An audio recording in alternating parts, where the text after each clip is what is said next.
Hello everyone and welcome back to my YouTube channel Edu Imagica, the medical mystery education hub. Today we will continue our discussion on the Croc 1 pharmacology MCQs. And before beginning, make sure to subscribe and hit the bell icon. So without delay or ado, let's begin. So the question number 51 states that a patient with second stage hypertension has been taking one of the hypotensive medication for the purpose of treatment. After a time, arterial pressure decreased, but the patient started complaining of flaccidity, sleepiness, and indifference. A bit later, he felt stomach pain, and he was diagnosed with the ulcer later on. What hypotensive medication has the patient been taking? So, in this question, the point to note is that the patient was suffering from second stage hypertension and he was under the medication,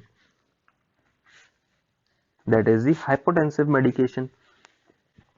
But this hypotensive medication treated his hypertension, but along with that, these medications also gave the patient certain side effects such as flaccidity, sleepiness, indifference, and ulcer. So, what hypotensive medication was the patient taking? So, before getting into the question directly, we must know a bit about the classification of the antihypertensive drugs. Okay, let's talk about the antihypertensive drugs. The antihypertensive drugs are basically classified into four groups.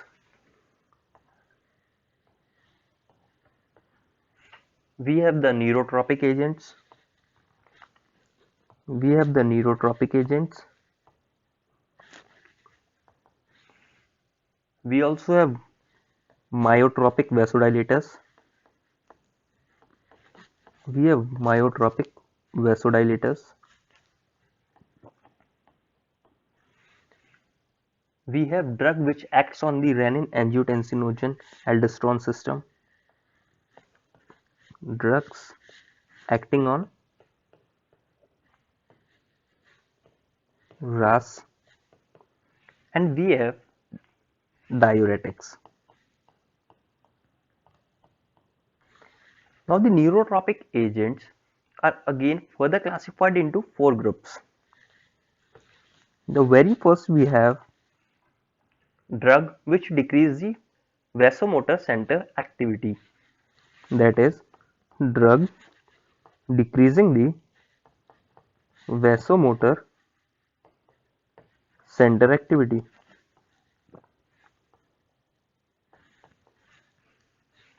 In this we have a drug called clonidine.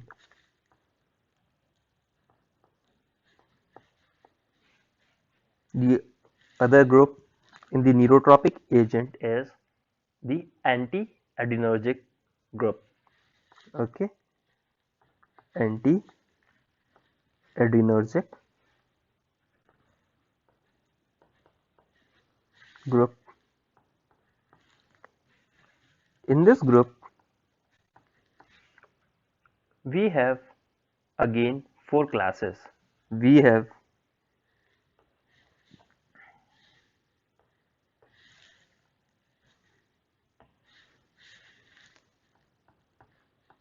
alpha adrenoblocker,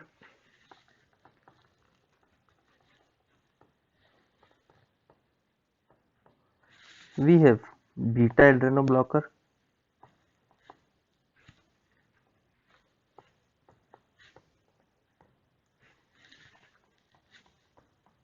we have alpha and beta blocker,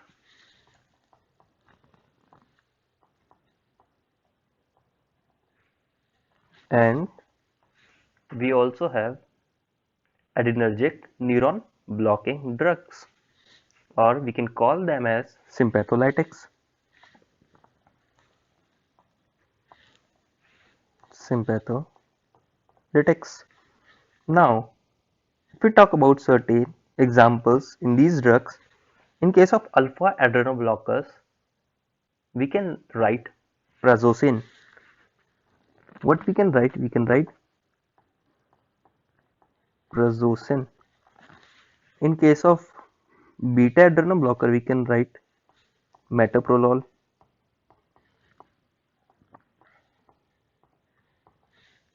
We can write atenolol, and so on. In case of alpha and beta blockers, we can write labetalol,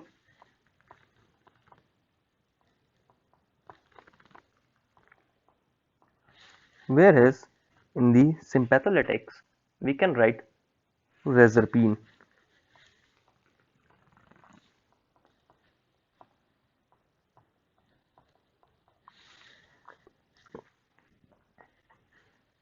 The third class under the neurotropic agent is the M-cholinoblockers. What we have the M-cholinoblockers.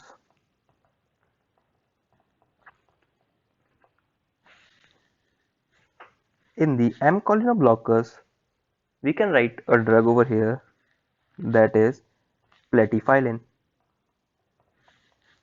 Platyphylline. And in the last class, that is the N-cholinoblockers.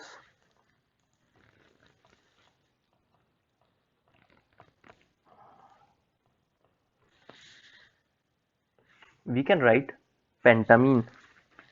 What we can write here is pentamine. This was all about the neurotropic agents. Now, if we talk about the myotropic vasodilators, these myotropic vasodilators are again further divided into 5 classes. In this, we have the very first we have the calcium channel blockers. The calcium channel blockers.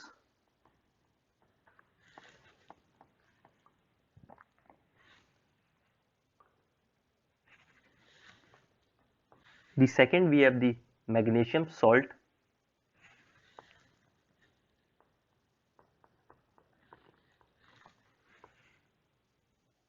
The third we have the phosphodiesterase inhibitor.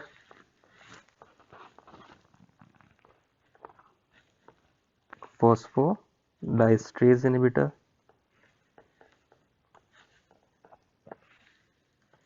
The fourth we have the calcium channel openers. Sorry, the potassium channel openers. Potassium channel openers. And the last we have other vasodilators. Other vasodilators.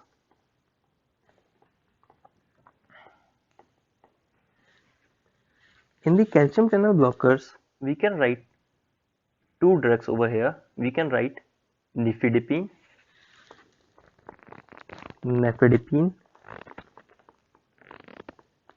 and we can write a drug verapamil. In the magnesium salt, we can write magnesium sulfate itself.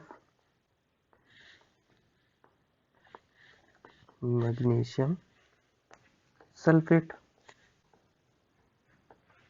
In the phosphodiesterase inhibitor, we can write diabazole. In the potassium channel opener, we can write apresin.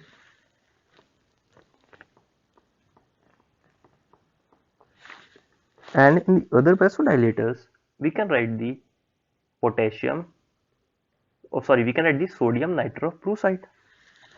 What we can write is, we can write sodium nitroprusside. Now, if we talk about the drugs which acts on the RAS system, in this we have 3 groups of drugs.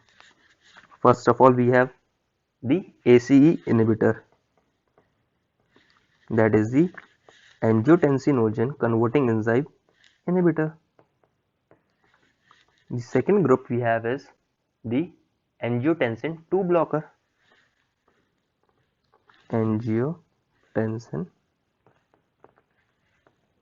2 blocker.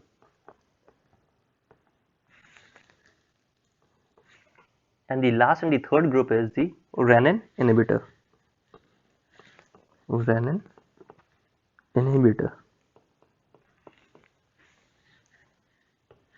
In the case of the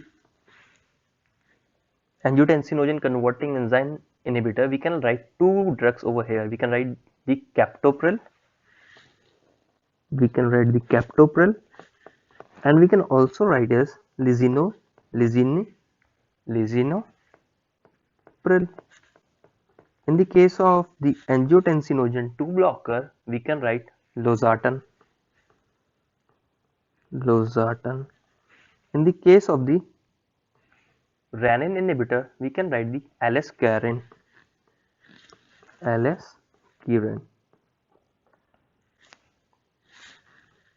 Now, in case of diuretics, there are two drugs which you need to remember. One is the Lasix or the furosemide, and the other is thiazide or the hydrochlorothiazide. Okay, this was a brief introduction about the classification of the antihypertensive drugs. Now, what these drugs basically do? These are those drugs which basically lowers your arterial pressure. Now, if you will look into the options, you will find all 5 drugs. These all 5 drugs are the antihypertensive drugs. Now let's see. We have reserpine. This reserpine is basically a sympatholytic. Then we have diazole. Diazole is basically a phosphodiesterase inhibitor. Then we have furosemide. Furosemide is basically a diuretic.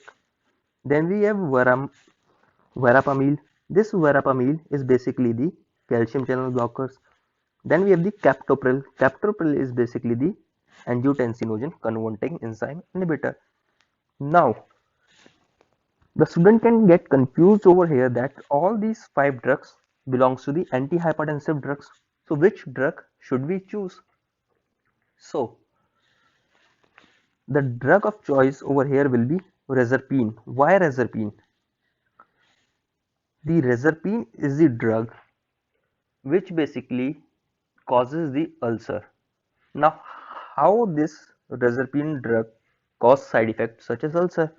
For that, we must understand the mechanism of action of the reserpine. So let's take a look at the mechanism of action of reserpine.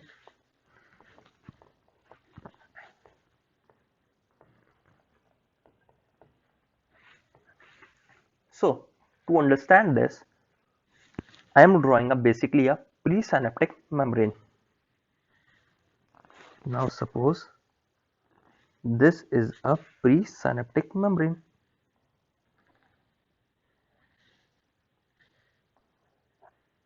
Okay, what it is basically a presynaptic membrane.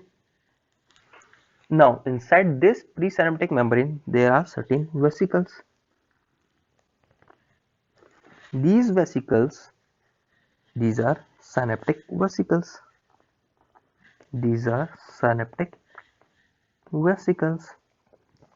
Inside these vesicles there are neurotransmitters. Now, on the membrane of this synaptic vesicle, there is basically a transporter.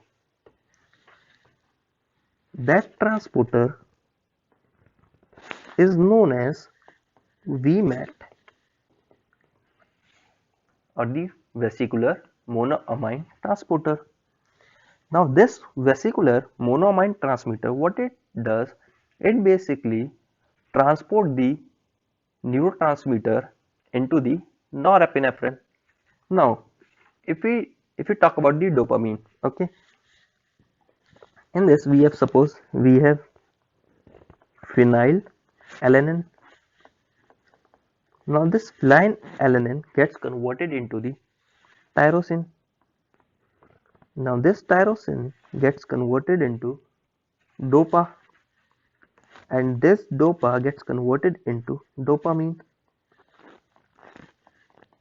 Now this dopamine, with the help of the VMAT, goes into the synaptic vesicle and gets converted into the norepinephrine.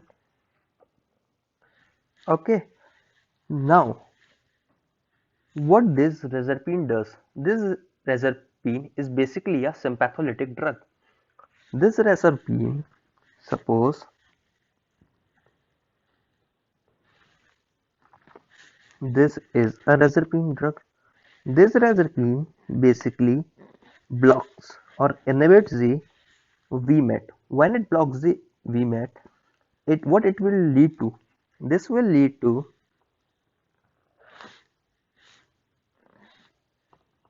impairment in storage of the neurotransmitters. Now, when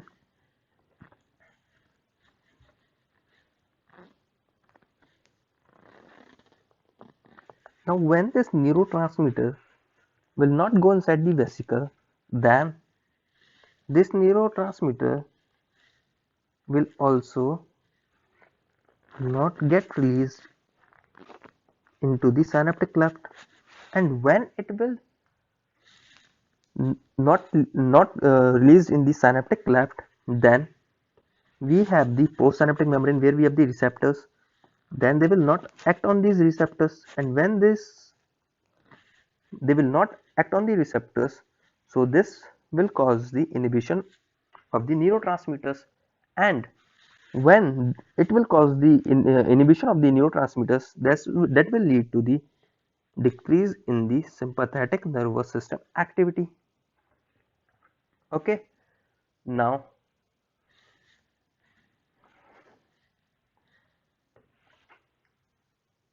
what happens when you inhibit the sympathetic nervous system? Suppose we inhibited the sympathetic nervous system. So on the inhibition of the sympathetic nervous system, first of all, there will be decrease in the norepinephrine. When there will be decrease in the norepinephrine, it will cause two effects or the two problems. One will be central, the other will be peripheral. Peripheral, that is the outside the central nervous system. Now in the central, it will lead to 4 Ds. It will lead to 4 Ds. Okay. Now what are these? It will lead to sedation,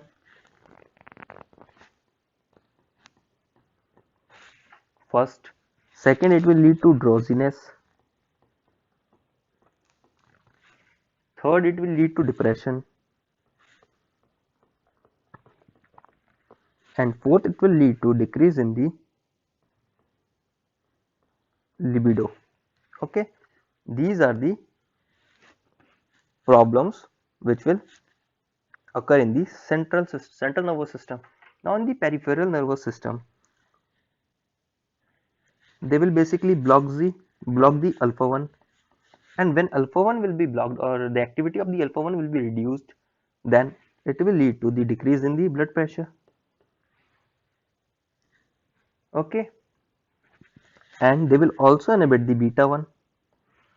When they will inhibit the beta 1, then heart rate will be reduced. When heart rate will be reduced, the cardiac output will be reduced, and when cardiac output will be reduced, it will lead to the reduction in blood pressure. So this drug will treat the hypertension, but along with that, reserpine has central as well as peripheral action. Now in contrast, when we decrease the sympathetic nervous system activity, then there will be increase in the peripheral nervous system activity on the other hand. Now in the case of the peripheral nervous system, I have told you earlier that sympathetic nervous system is the fear, flight and the fright system, whereas the peripheral nervous system is basically the sympathetic nervous system is basically the fear, flight and fright system, whereas the parasympathetic nervous system is basically the system which is rest and digest, or the non-emergency system. Okay, now if there will be increase in the parasympathetic nervous system activity, then the motility of the digestive system will be increased. Increase in the motility, they will be increased in the secretion of the GIT, or the increase in the gastric juice secretion, gastric secretion, that will be increased in the HCl. When there will be increase in the HCl, this will lead to the increase in the chances of the peptic ulcer disease. And in the question we have been given that the patient took a hypotensive medication which treated the blood pressure, but along with that gives side effects such as ulcer. So the drug will be, what drug will be, what drug will we choose? We will choose over here reserpine. Okay, so this was all about the question number 51. Now let's move to the next question, that is the question number 52. The question number 52 states that a child suffers from drug idiosyncrasy. What is the cause of such reaction? So to understand this, we must know that what is drug idiosyncrasy. The drug idiosyncrasy, or basically the idiosyncrasy, it is an abnormal reaction. It is an abnormal reaction that occur after the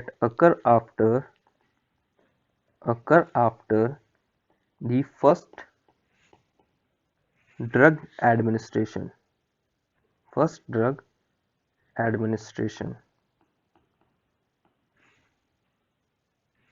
And it is caused by genetic factors. It is caused by the genetic factors. Okay, what is drug idiosyncrasy? Drug idiosyncrasy is basically the abnormal reaction which occur after the first drug administration, and it is caused by the genetic factors.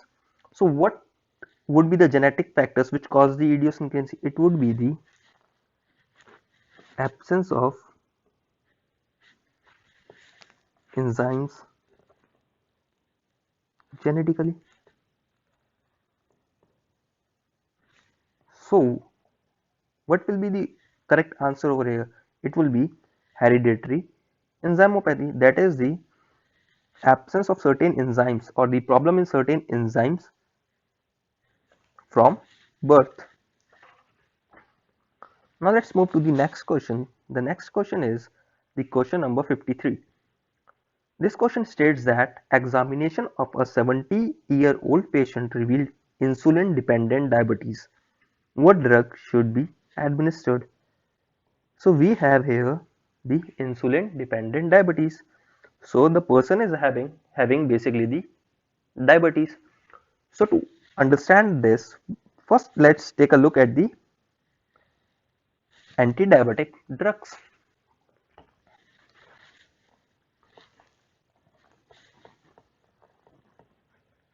The anti-diabetic drugs, these drugs are basically divided into two groups. We have the insulin preparations,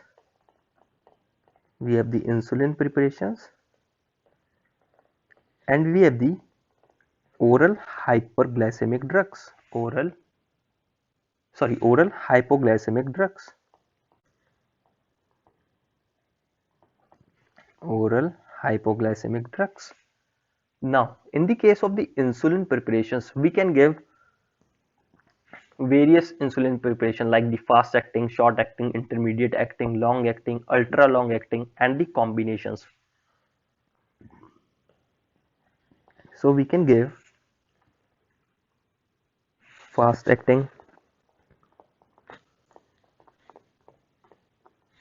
This fast acting begins to work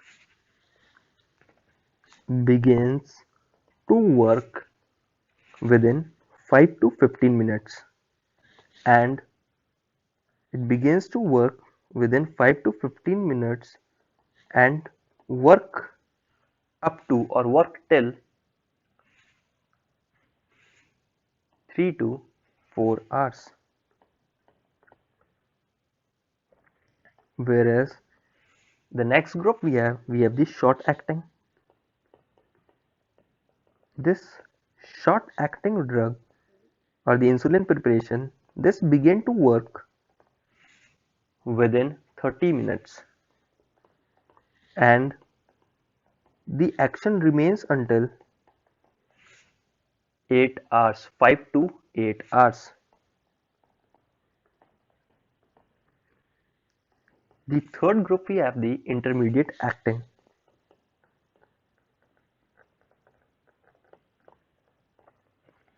In this, the insulin preparation begins to work within 1 to 3 hours, and it remains active until 16 to 24 hours.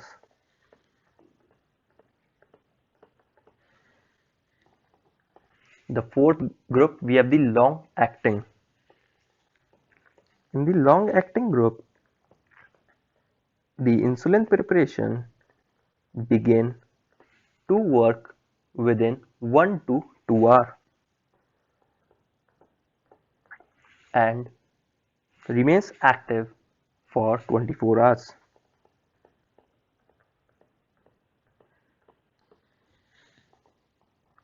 In the next group we have the ultra long acting.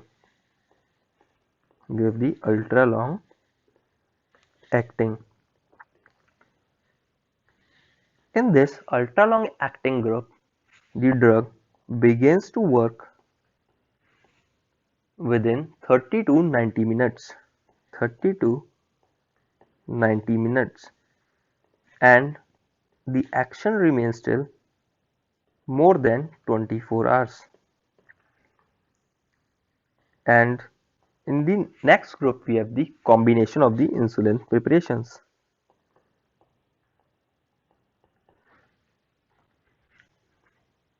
Now in the fast acting we have aspart. What we have? We have aspart, or we also have Lispro. In the short acting we have rapid insulin. We have rapid insulin. In case of the intermediate acting we have protaphane. We have protaphane. In case of the long acting we have glargine. What we have? We have glargine. In case of ultra long acting we have degludec.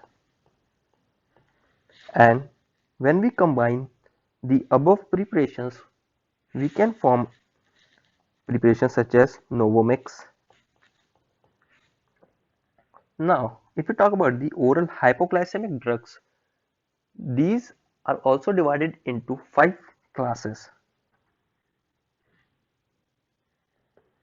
The very first we have the sulfonylureas. Sulfonylureas. The next we have bigonide.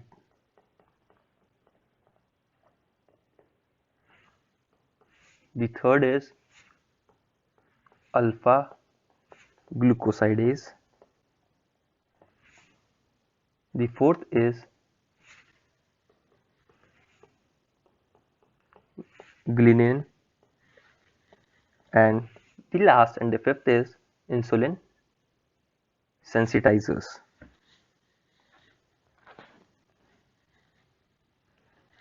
we have the insulin sensitizers. Now, in case of the sulfonyl urease, we have glibenclamide. In case of biguanide, we have metformin. Metformin. In case of alpha glucosidase inhibitor, we have acarbose. Acarbose. In case of glinin, we have rapaglinide. Rapaglinide. And in case of insulin sensitizer, we have pioglitazone. Pioglitazone. So these were the hypoglycemic drugs. But in the question, it is given that we have the insulin dependent diabetes. So the first choice of the drug in the case of the insulin dependent diabetes will be insulin itself. What it will be? It will be insulin itself. But in the question, you see that the answer is glibenclamide. Why the answer is glibenclamide, not insulin? Because of the age of the patient, that is 70 years. In the elderly patients, we basically prevent the introduction of insulin preparation. Why? Because this insulin preparations can cause certain side effects which will be not appropriate for the elderly patients. So we prefer the oral hypoglycemic or hypoglycemic drugs, that is the glibenclamide. The drug of choice in that case is glibenclamide. Remember this, that we avoid insulin preparation in the elderly patients until and unless it's not an emergency condition. Until and unless it's not an emergency condition, we will not give an elderly patient insulin preparation. Okay, we will avoid giving the elderly patient insulin preparation. But if there is no hypoglycemic drugs, we can give insulin as well. But in the first condition, we will avoid the insulin preparation. Now, let's talk a bit about the mechanism of action of the glibenclamide. This glibenclamide, what it do, it basically increases the insulin secretion.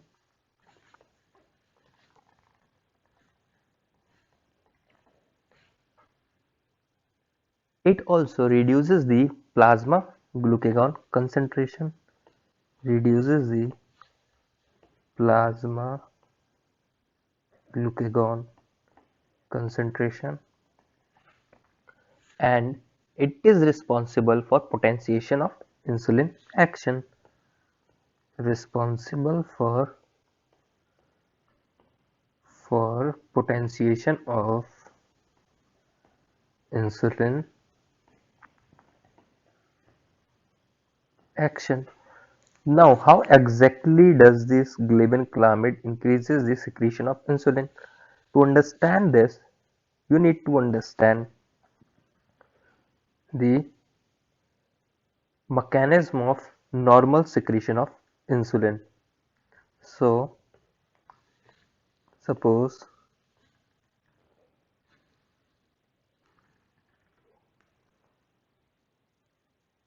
this is duodenum and this is pancreas. Now, in this pancreas, we have different cells, alpha, beta, delta, and PP cells. Now, suppose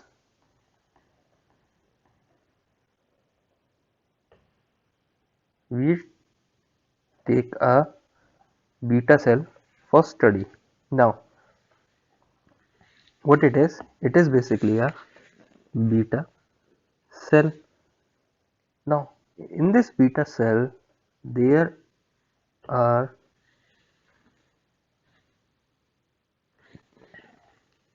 GLUT transporter.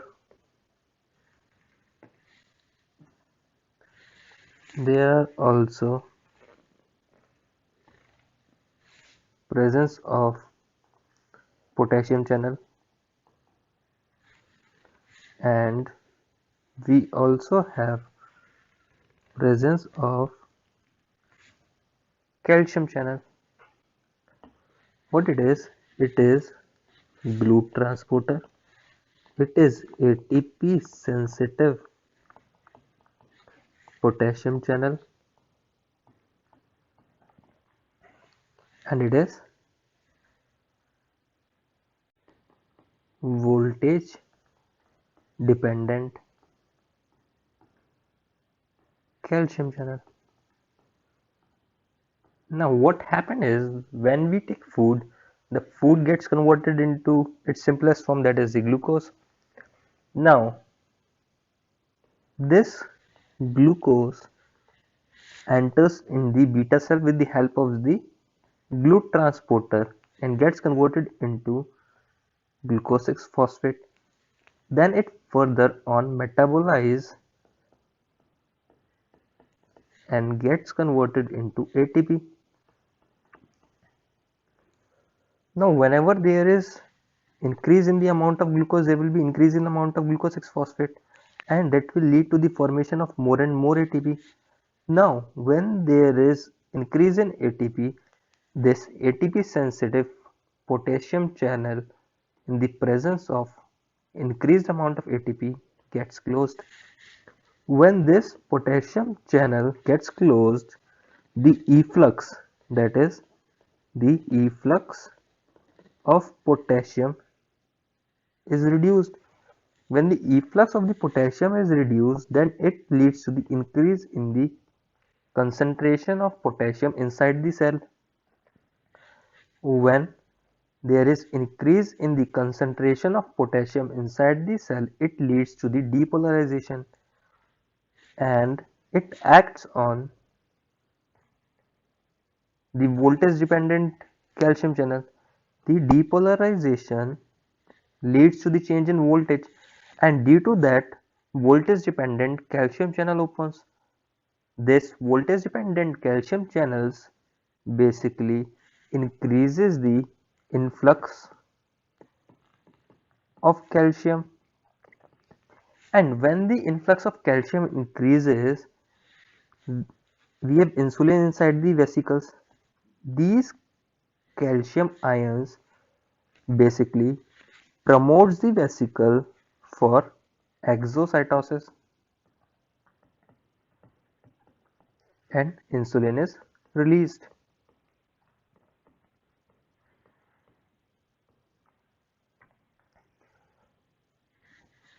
This is the normal functioning. What happened is, the glibenclamide, the drug glibenclamide, basically blocks this channel.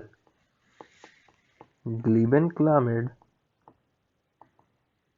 inhibit ATP sensitive potassium channel, so it will lead to increase in the potassium inside the cell, and that will lead to depolarization and change in the voltage, which will lead to the opening of calcium channels, and that will lead to the influx of calcium. And whenever there is influx of calcium, that will promote the vesicle that is filled with the insulin for the exocytosis, and the insulin will be released, and this released insulin will help in reducing the blood glucose. Okay, so this was about the mechanism of action of glibenclamide. Okay, so this was all about the question number 53. Now let's move to the next question. The next question is question number 54. For the treatment, for the preparation of a patient's burned skin surface, a certain medication was used. Its antiseptic action is provided by free oxygen that circulates in the presence of organic substance. Choose the right answer. Now, in this question, the patient had the burn skin, and the examiner is saying that a certain medication was used. We use certain medication for the burn skin. The antiseptic action of that medicine provided the free oxygen in the presence of the organic substance that segregates in the presence of the organic substance. Choose the right answer. Now, in this, the examiner is talking about the oxidizing agents. Now, if we talk about the oxidizing agent, it is basically inorganic substance. If we talk about the oxidizing agents, it is basically the inorganic substance.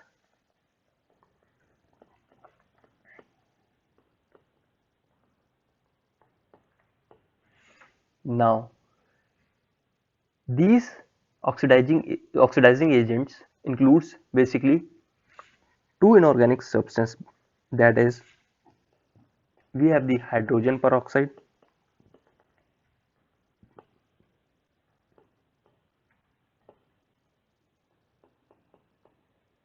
and we have the potassium permanganate. Potassium permanganate. Okay. Now this KMnO4 or the potassium permanganate, it is useful in processing of burns. It is useful in processing of burns. In this case, we use 2 to 5% of solution. What we use 2 to 5% of solution. Now, how this basically works?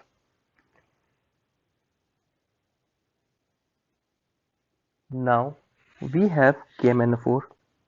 This KMnO4 gets broken down into the MnO as well as oxygen. Now, this KMnO4 will release the free oxygen and the magnesium oxide. When it releases the free oxygen and the magnesium oxide, these both basically have a astringent action. Astringent action. What is this astringent action? Astringent action is basically the contraction of the body tissue, or the thing which basically reduces the secretion. Reduces the secretion. Okay.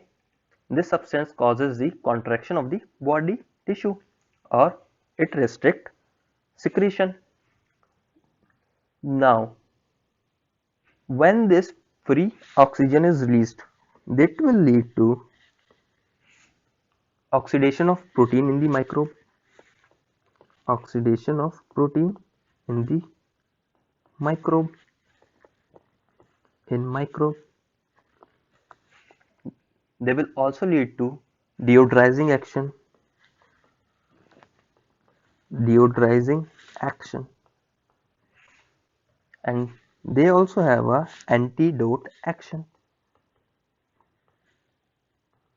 Now, what is this deodorizing action? Deodorizing action is basically the, suppose when a patient gets burned, the part of the skin gives a foul smell. When it gives a foul smell, to remove or to eliminate that smell, we use some deodorizing agents, and the action to remove the smell is known as the deodorizing action.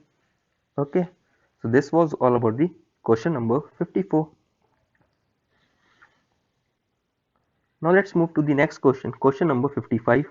We have done this question earlier, and over here the question number 55, for the question number 55, please refer to the question number 13 in the first video. The same is with question number 56. Please refer to the question number 13. Now, the next question is question number 57. An ophthalmologist used 1% Mesetone solution for the diagnostic purpose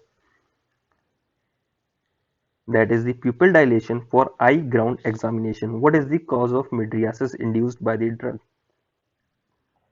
So the ophthalmologist used 1% mesoton solution for the diagnostic purpose or the examination of the eye that leads to the pupil dilation. Now here we have talked about the receptors earlier, that we have the alpha 1 receptor, we have the alpha 2 receptor, we have the beta 1 and the beta 2 receptor. These are basically the adrenergic receptors. Now these receptors are present on different locations, and we have talked about that locations earlier. The alpha 1 is basically present on eye and blood vessel. We have read this earlier. Now we know that when this alpha 1 will get activated, it will cause the sympathetic action or increase in the sympathetic nervous system activity or the sympathetic actions. So in the case of eye, it will cause the mydriasis. That is the dilation. And I told you that meiosis is constriction and mydriasis is dilation. How you can remember this? Meiosis is shorter than mydriasis. Okay, so whenever you will find meiosis, so I will become short or the constrict, I will constrict, whereas in case of mydriasis it will dilate, or in mydriasis you have D stands for dilation. You can remember the difference between mydriasis and meiosis by this small trick. Now let's eliminate the question when there will be the activation of the alpha 2 adrenoreceptors. Alpha 2 adrenoreceptor is not present in eye. Okay, if you will block the alpha 1 is present in eye, but if you will block that, it will cause the constriction. But in the question it is given that the solution basically dilated the pupil. Okay, so this option will also be not there, B will be not there, C will be not there. So if we talk about the D, beta 1 receptor is not present in eye, same is with the M. But if we activate the M cholinereceptors, that will cause the increase in the parasympathetic nervous system activity, that will basically the constriction. But we need dilation. Dilation will be when we will activate the alpha 1 adrenoreceptor. So that's all about the question number 57. Let's move to the next question, the question number 58. The question number 58 states that mother of a 2-year-old child consulted a stomatologist. In the period of pregnancy, she was regularly taking antibiotics for an infectious disease. Examination of the child revealed incisor destruction, yellow enamel, and brown rim around the dental cervix. What drug has apparent teratogenic effect? The point to note in this question is that in pregnancy, she was irregularly taking antibiotics for a certain infectious disease. Now, when she came to know about his child, she went to the doctor and the examination revealed that child's incisors leads to destruction and yellow enamel, and there is a brown rim which is present on the cervix of the dental cervix. Now, basically, teratogenic action, these are the actions, or these are certain effects which occur by taking medications or antibiotics during pregnancy.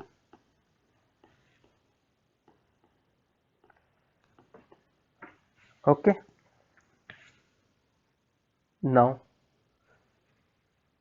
here in the option, that is, you have doxycycline. This doxycycline basically belongs to the group of antibiotics, that is tetracycline. And in case of tetracycline, These are broad spectrum antibiotics. Okay, these are broad spectrum antibiotics. These are broad spectrum antibiotics. They are basically two types, natural and semi-synthetic. Semi-synthetic. In the natural, you have tetracycline, and in the semi-synthetic, you have doxycycline. Okay. Now these drugs, these tetracycline antibiotics, they are basically contraindicated in pregnancy. We do not give such drugs in pregnancy. Why we don't give these drugs in pregnancy? Like in the question, there is the child revealed incisor destruction and yellow enamel. This symptom is basically known as the tetracycline teeth. This is caused by the use of the tetracycline drug during pregnancy, and these are the side effects of these drugs, and these types of teeth are termed as the tetracycline teeth. Okay, and they also lead to yellow brown discoloration of teeth and depressed or reduced bone growth.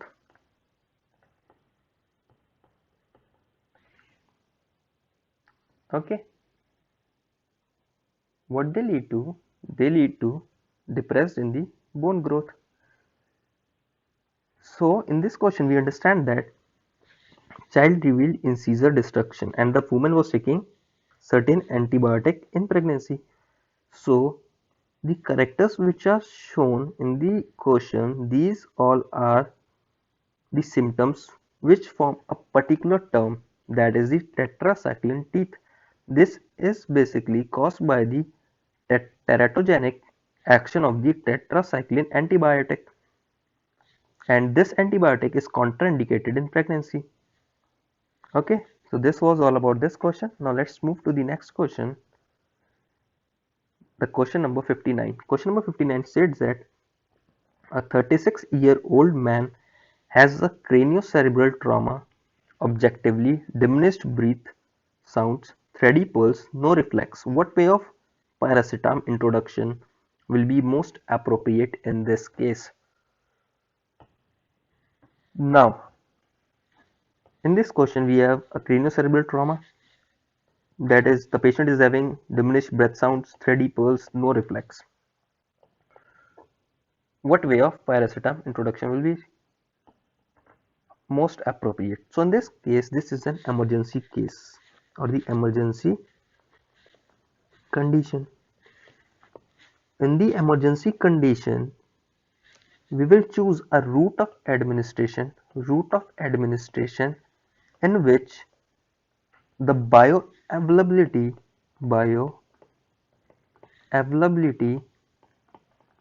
of the drug will be high, and it will reach the certain receptor, or the action will be quick. Action will be quick. Okay, so what we will choose? We will choose the intravenous mode of an administration. In the intravenous mode of administration, the bioavailability of the drug is really high or really good, and it also performs a quick action for the drug, and it will basically, the quick action of the drug will basically improve the condition of the patient faster. Okay, so this was all about the question number 59. Now let's move to the next question, the question number 60.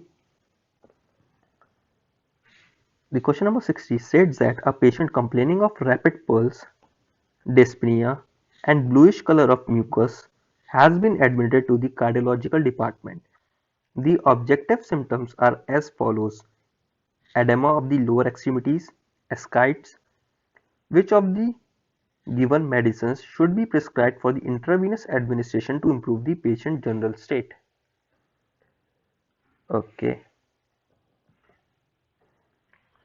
In this, the patient complains of rapid pulse, dyspnea, bluish color of mucosa, and he has been taken to the cardiological department. The symptoms are edema of lower extremity, ascites. Ascites is basically the accumulation of fluid. Ascites is accumulation of fluid in abdomen. Okay. Which of the drug would be most appropriate for the intravenous administration? So we have discussed the classification of the drugs earlier, where we read about the digitalis group and the strophanthus group, or when we read about the cardioglycoside drugs in the question number 13. So here we have cardiac glycoside. This cardiac glycoside are basically divided into two classes. We have the digitalis group and we have the strophanthus group. In the digitalis group we have digitoxin, we have digoxin, whereas in the strophanthus group we have strofanthin K, strofanthin G, and we have corglycon. This corglycon is the drug of choice in the case of acute heart failure or acute cardiac insufficiency.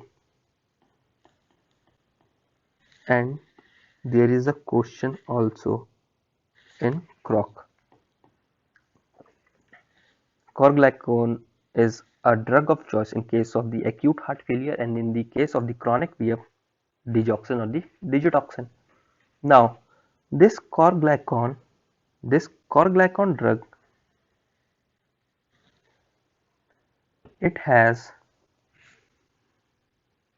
a strong positive inotropic action. It has a strong positive inotropic action.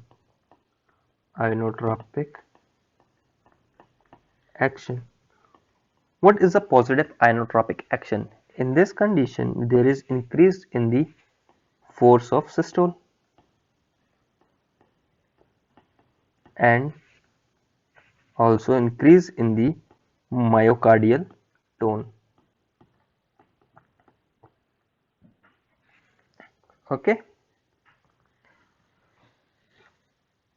Now this corglycon will increase the force of systole and the myocardium tone. Now when it will increase the force of systole and the myocardium tone, basically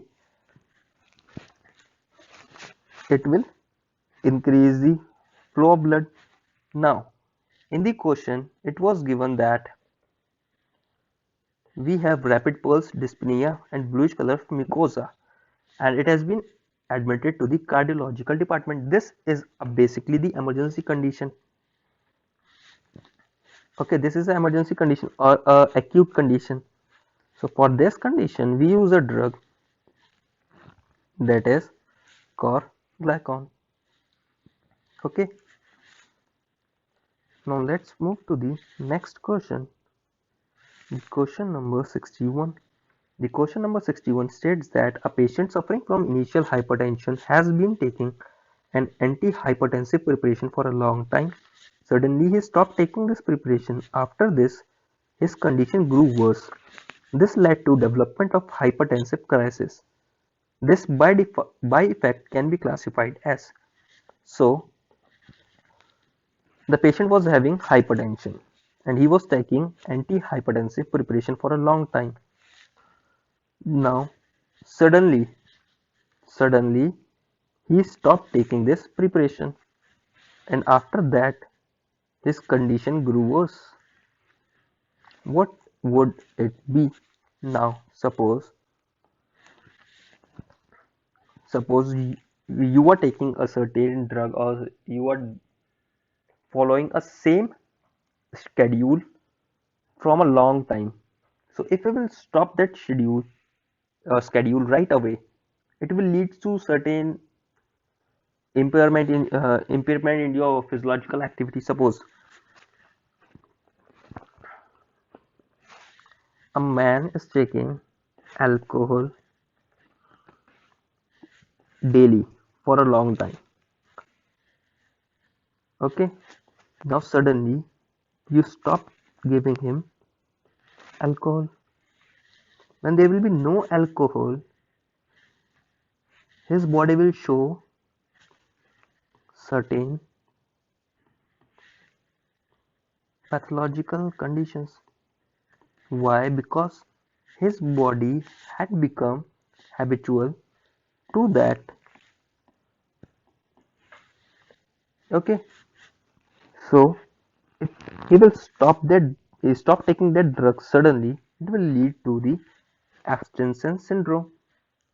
Why abstinence? Abstinence, you can take it as absence. There is absence of drug now, and this abstinence syndrome is also known as habituation. A patient become habitual by taking a certain drug or taking a alcohol daily for a long time, and suddenly when he stop taking that drug, there are certain pathological uh, and the physiological changes in his body which will lead to the or worsen the condition of that patient. Okay, now let's move to the next question, the question number 62. The question number 62 states that a patient ill with bronchial asthma didn't inform his doctor that he had attacks of stenocardia. Doctor administered him medications which taking resulted in less frequent attacks of bronchial asthma, but stenocardia attacks become more frequent.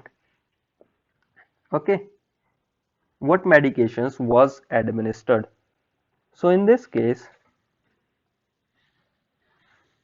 patient was having bronchial asthma. Okay, but he didn't inform his doctor that he has attacks of stenocardia, and doctor gave him medications for the bronchial asthma, and by taking that medication, the attacks of bronchial asthma eventually reduced, but the stenocardia attacks become more frequent. Okay, now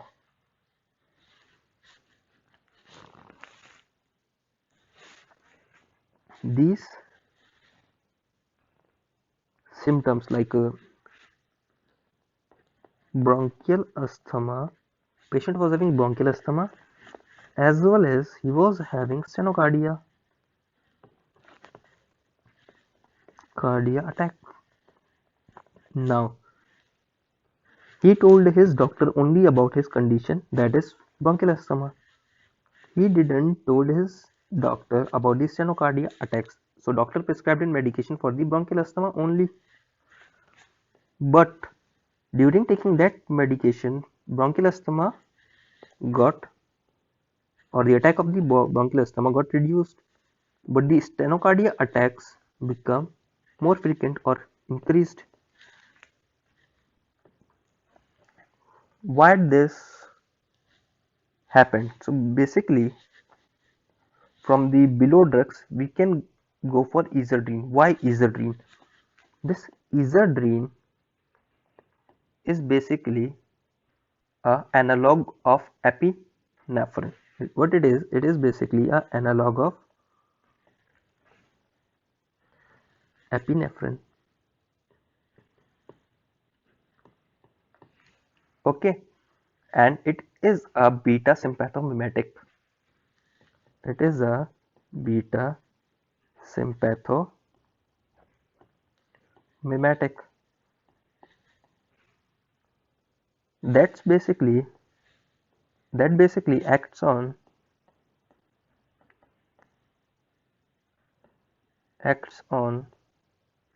heart and bronchi. heart and bronchi. And this Izardrine is also a non-selective drug. Non-selective drug, that it means it will act on both the alpha and the beta receptor, or sorry, it will act on the both beta 1 and the beta receptor, because it is a beta sympathomimetic, and under the beta sympathomimetic it is a non-selective. Okay, now the non-selective drugs are those drugs which acts on both the receptors beta 1 and beta 2. Now you all know that when we'll give Izardrine, it is a non-selective drug that acts on beta 1 and beta 2 both. So it will stimulate beta 1 and beta 2 both. And we all know that beta 1 is present in heart and beta 2 is present in bronchi. So when beta 1 will get activated or stimulated, it will lead to increase in heart rate.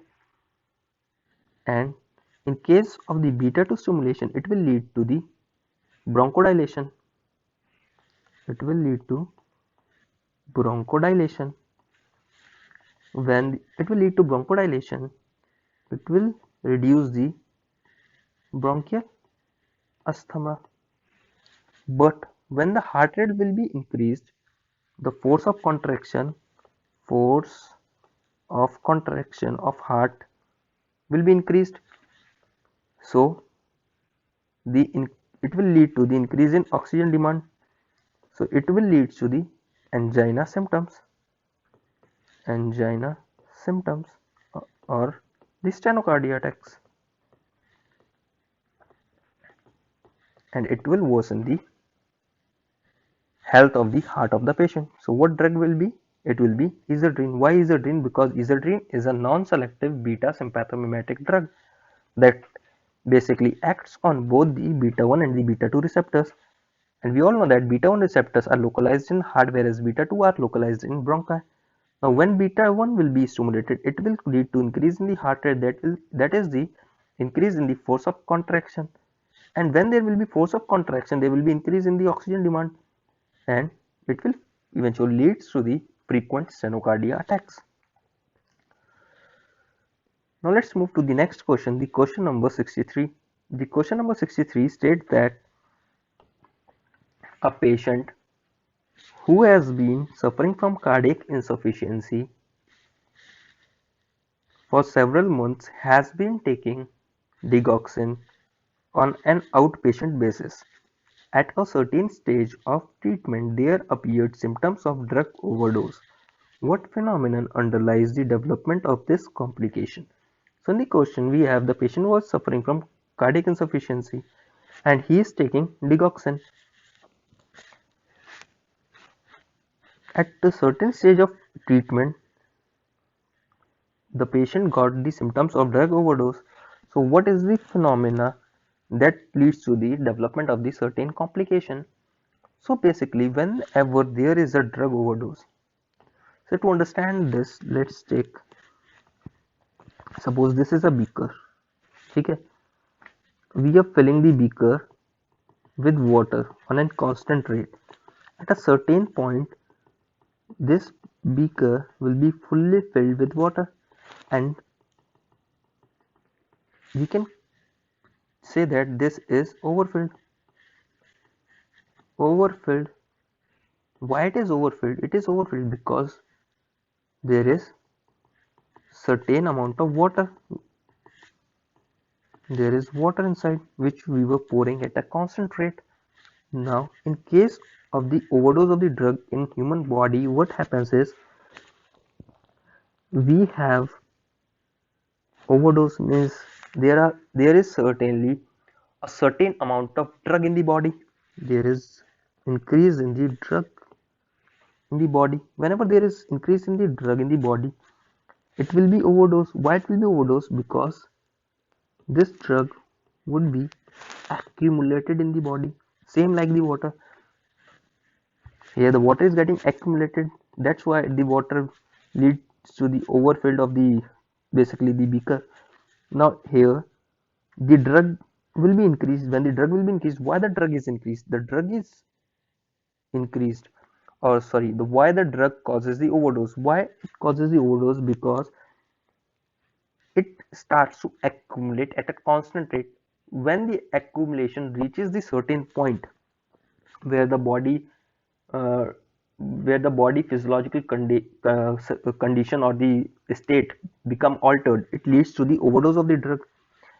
And this process is basically this process basically known as accumulation of drug. For the accumulation, this accumulation is of two types. We have the material accumulation and we have the functional accumulation. And in case of the material accumulation, we have presence of drug. Drug is present, which leads to the effect on the body. Whereas in case of functional, we have no drug, but the effect which the drug has caused remains, and the effect is present. So, in the case of drug overdose, why the drug overdose occurs? The drug overdose occurs because the drug started to accumulate in the body from a long time. Now, at a certain point, the in the body, the drug reaches a certain point where it leads to the alteration of the physiological condition of the body. That process is termed as the overdose, and it is due to the accumulation of the drug. Now, this accumulation of the drug is basically of two types. We have the material and we have the functional. In case of the material, we have the presence of the drug, which further on leads to the changes in the physiological condition or the alteration of the physiological condition. Whereas in the functional, we do not have the drug in the body, but the drug which we have taken earlier leads to the effect. That effect is still present. So, but in the question we have drug overdose, means the drug is present in the body. So it will be the option number A, that is the material accumulation. This accumulation is basically the accumulation. Now let's move to the next question. The question number 64. After the second abortion, a 23-year-old woman has been diagnosed with toxoplasmosis.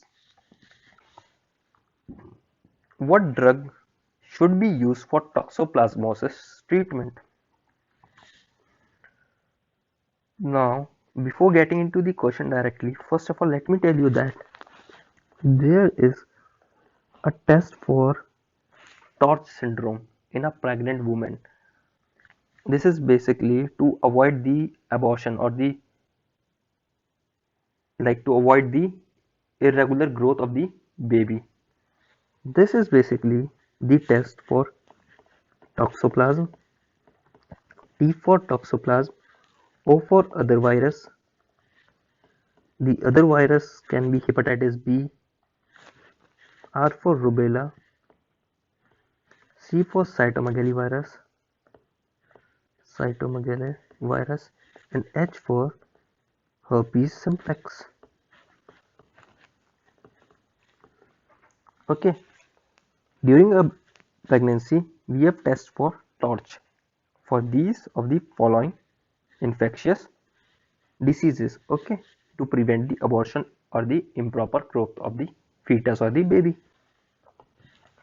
Now, after the second abortion, a 23-year-old woman has been diagnosed with toxoplasmosis. What drug should be used for toxoplasmosis treatment? Now, basically,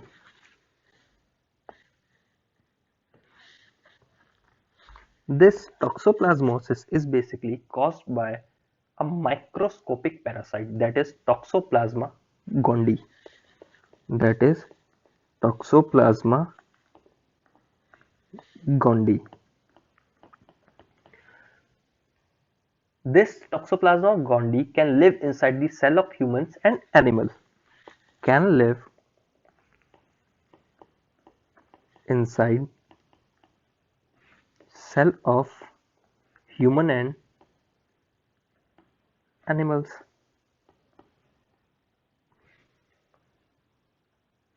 In animals, it basically lives inside especially the cat and the farm animals. Farm animals. Okay. Now this toxoplasmosis basically passes from this toxoplasmosis basically passes from animals to humans.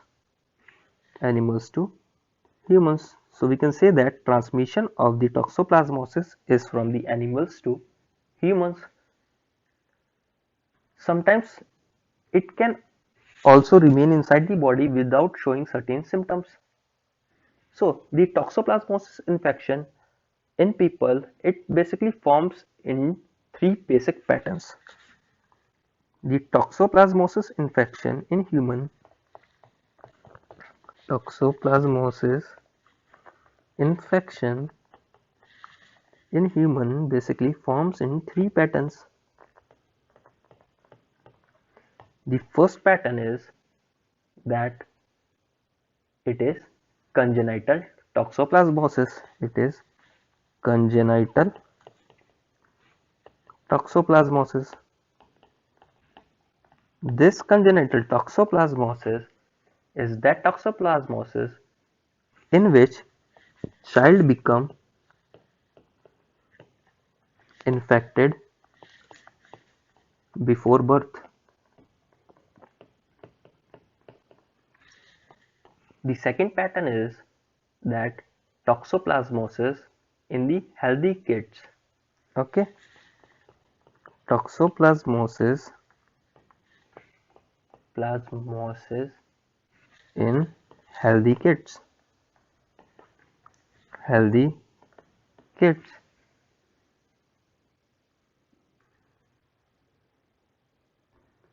Okay, and the third pattern is that it gets into the kids. Toxoplasmosis which gets into the kids in kids which have weak immune system.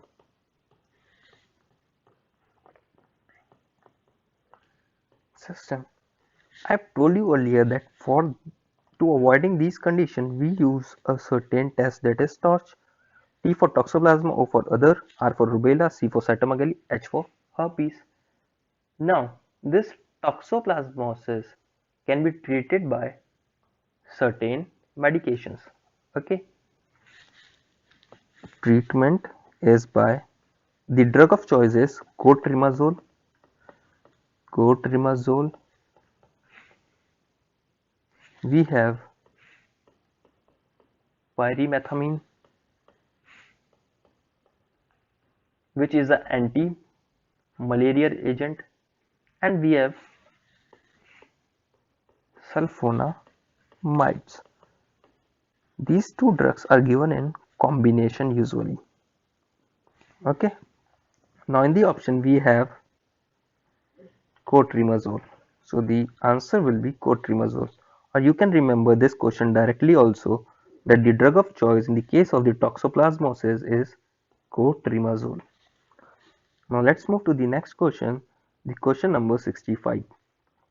The question number 65 states that after 4 months of treatment for tuberculosis, the patient began complaining of toes and finger numbness, sensation of creep, and he was diagnosed with polyneuritis. What anti-tuberculous drug might have caused this complication? I have taught you earlier that when I taught you about the anti-tuberculous drug, that these drugs also cause certain side effects from which the examiner will ask questions in the CROC and had already asked in the previous years. And I told you there that under the isoniazid, please write that it causes the neurological problems. Neurological problems or the neuritis. Neuritis. And in the option we have polyneuritis. Rifampicin leads to the red body fluid.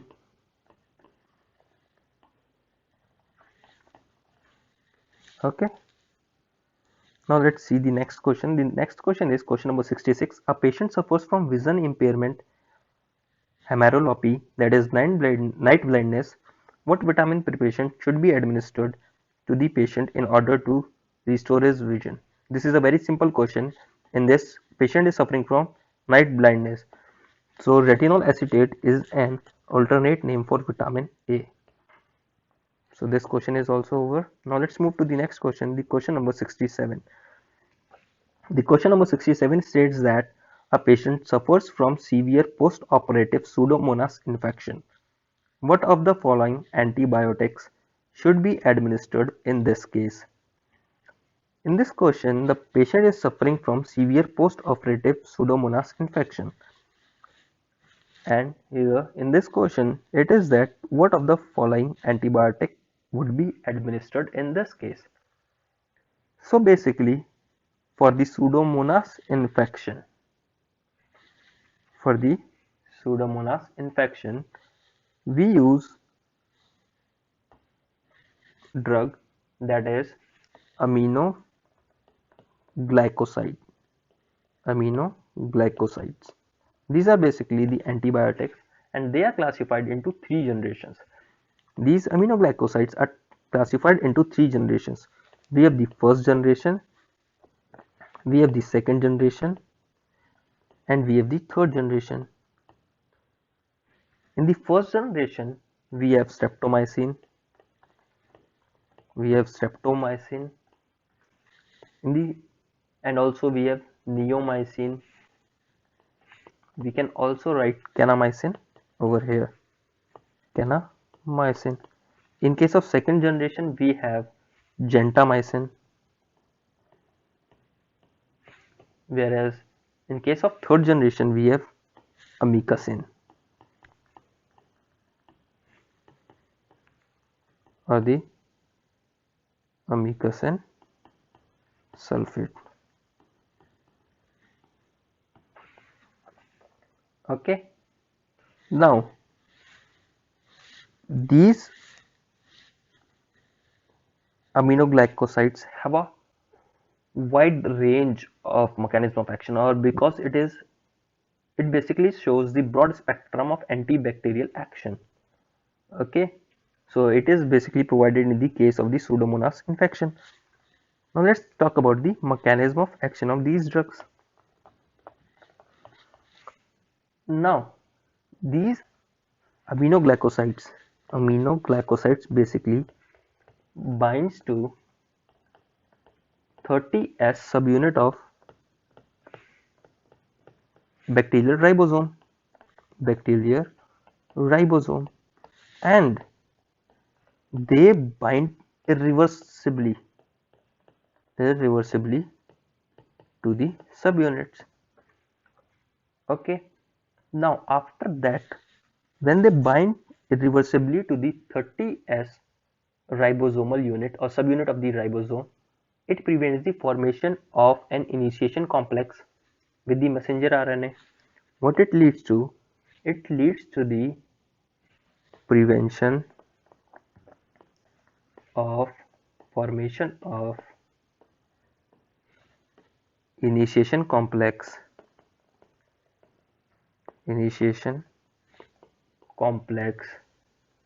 with messenger RNA. Okay.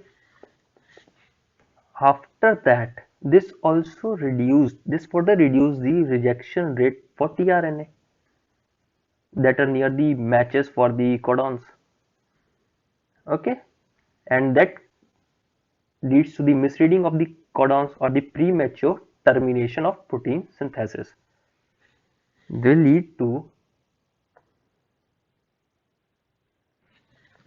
reduce the rejection rate for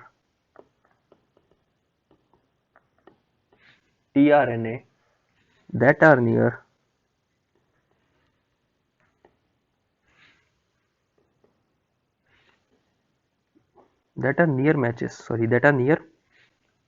matches for codons. This further on leads to misreading of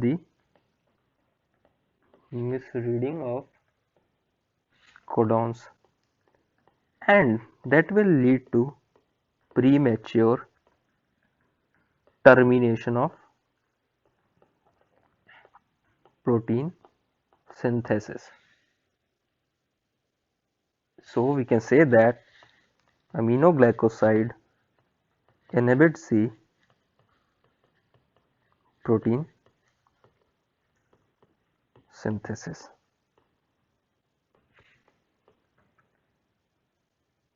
Okay, so this was all about this drug.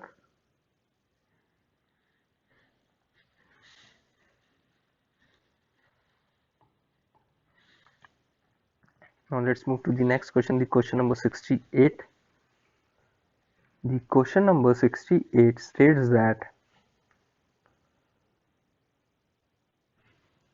after a tooth extraction, a patient felt persistent pain behind his breastbone after sublingual intake of anti-anginal drug.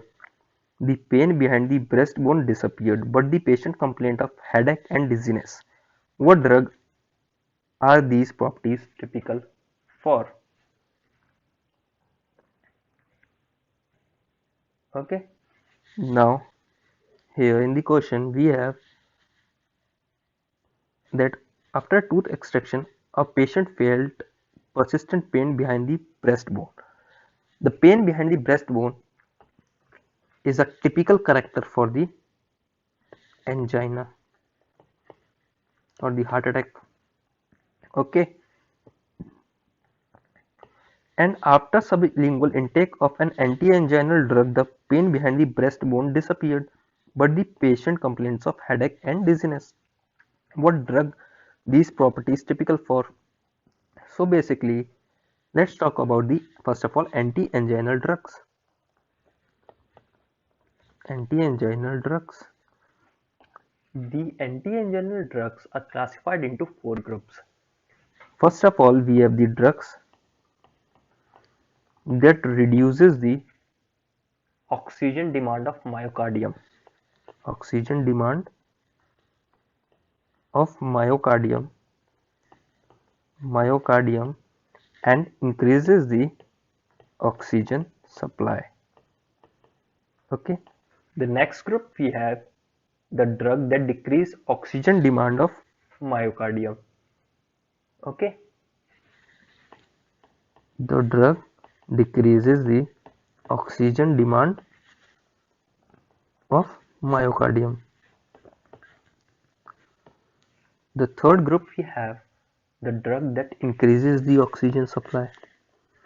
Drug increases the oxygen supply. And the fourth and the last group we have the drug that act on the myocardium metabolism. Act on myocardium metabolism. Okay. In the first, the drug that increases the oxygen supply of myocardium as well as increases the oxygen supply. In these, we have the organic nitrates, and we have the calcium channel blockers. In the organic nitrates, we have nitroglycerin,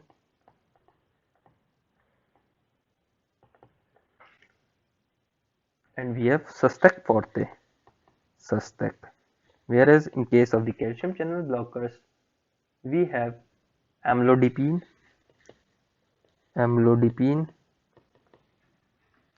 and verapamil. Those drugs which only decreases the oxygen demand of myocardium, these are beta blockers. These are beta blockers.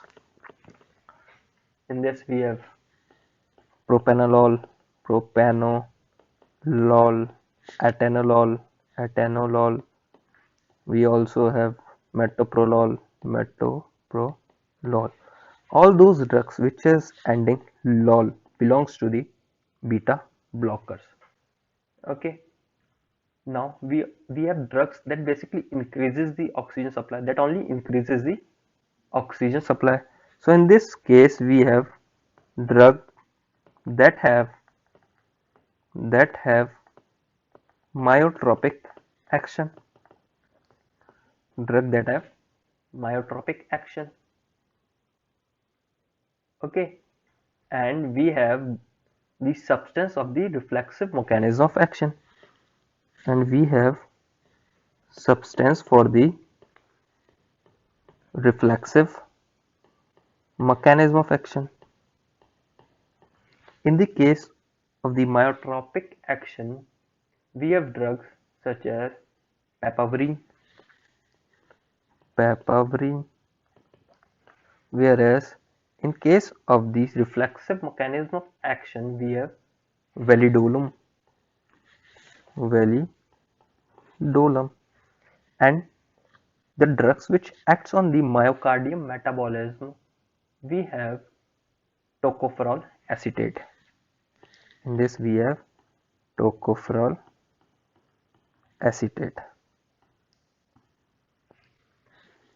Okay, so this was about the drugs or the classification of the anti-anginal drugs. Now, the drug of choice, the best drug of choice in the case of the angina, we have nitroglycerin. Okay, now how this nitroglycerin basically takes place. And one more thing, in the question it is given that the drug has been taken sublingually, and the drug which we take sublingually is basically the nitroglycerin. Okay, now let's talk about the mechanism of action of the nitroglycerin.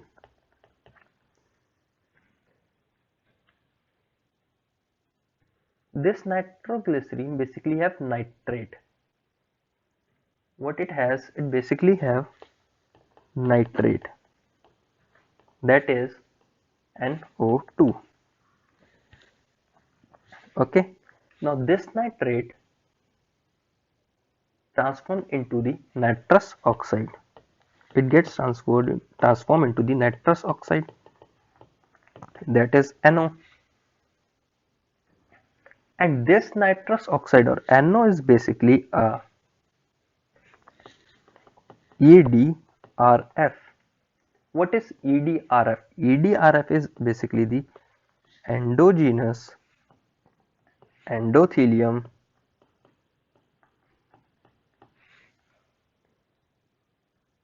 derived relaxation factor. This is basically endogenous endothelium derived relaxation factor.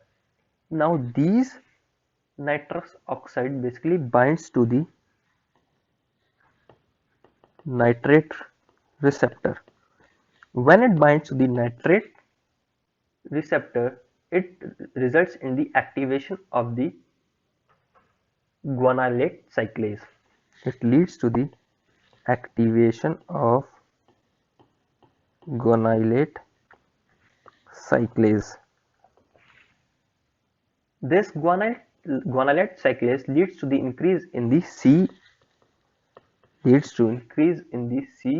CGMP. When this CGMP increase in the cell, it basically results in the guanylate cyclase also reduces the calcium entry. So basically this guanylate cyclase causes increase in the CGMP and decrease in the calcium entry. When these two process occurs, it basically leads to the dephosphorylation of the myosin light chain. It leads to the dephosphorylation of myosin light chain.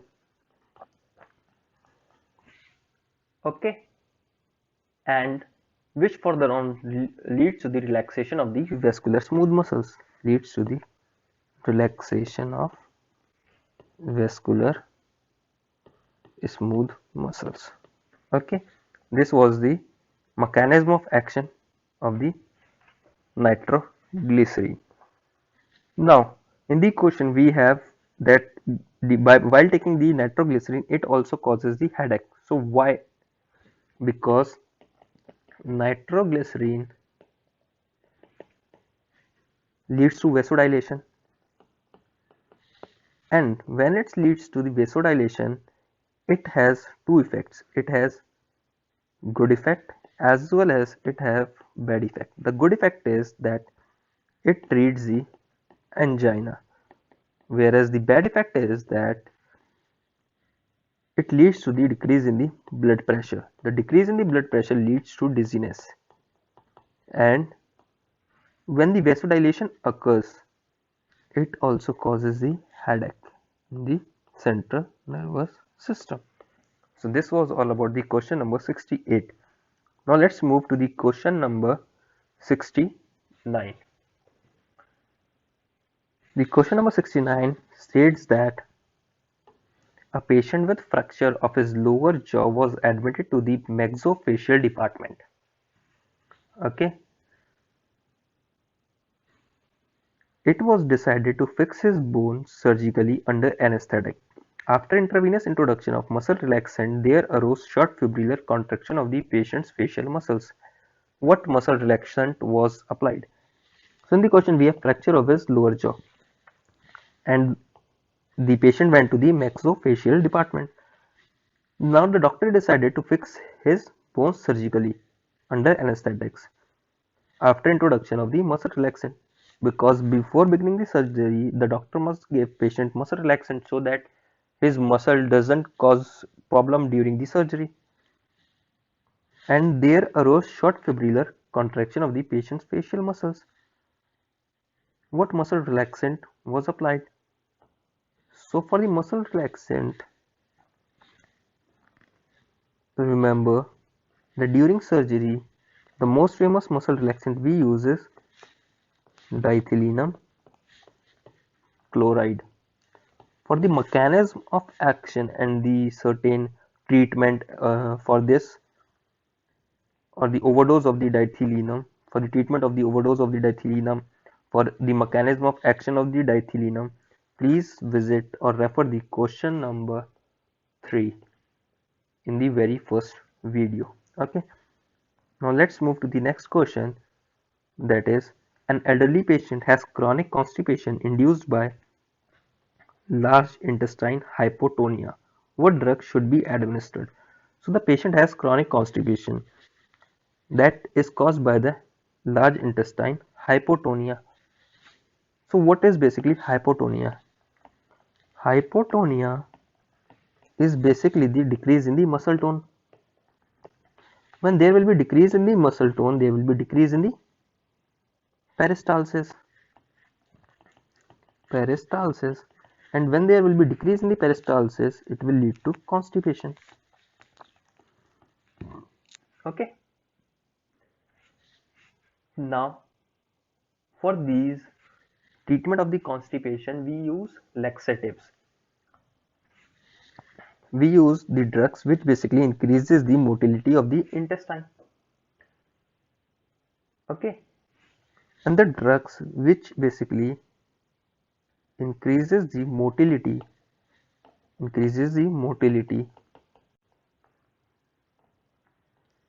the intestine are classified into various groups.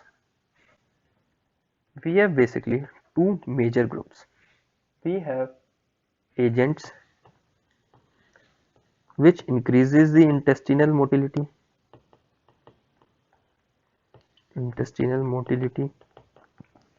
and we have agents that decreases the intestinal motility.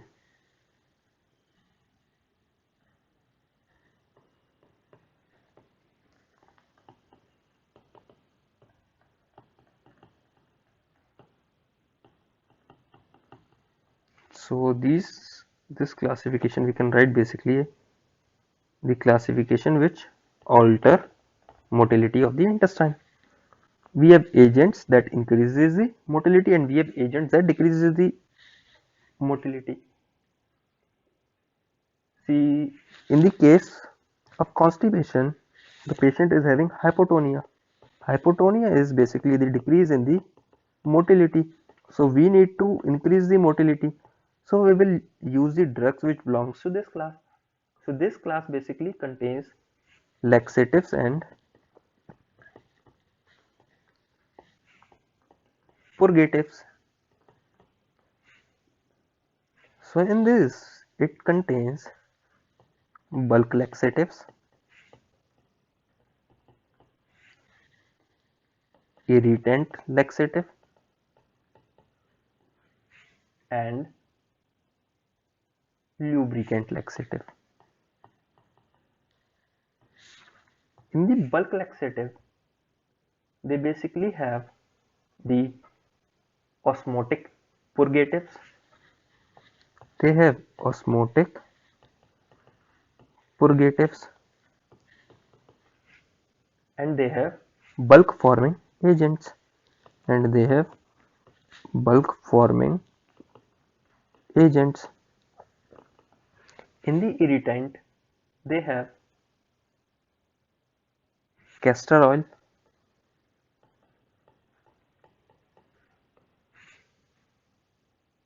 they also have liquid paraffin, or we can also write over here bisacodyl. And in the lubricant, we have liquid paraffin. Okay, now in the osmotic purgatives, we have magnesium sulfate, and in the bulk forming agents, we have methyl cellulose. Now let's see the question. In the question, the patient was having hypotonia, means we need to increase the motility of the intestine. So the drug which increases the motility are basically the laxative and the purgatives. The laxatives and the purgatives are basically divided into three groups. We have the bulk laxatives, irritant, and the lubricant. The bulk laxatives are basically those laxatives which basically what should I say, they basically increases the bulk by limiting the absorption, by making the stool heavy. When they will lead to the increase in the weight of stool, the stool will move down. But in the question we have bisacodyl. This bisacodyl basically increases the muscle tone, and in the question it is given that patient is having hypotonia, whereas the castor oil basically leads to the increase in weight of stool or bulk of stool. So the option we will choose here is bisacodyl. That's all for today. If you enjoyed this video and want to hear from me again, be sure to hit that subscribe button before you go. And don't forget to like, share and comment. Till the time, namaste, फिर मिलेंगे.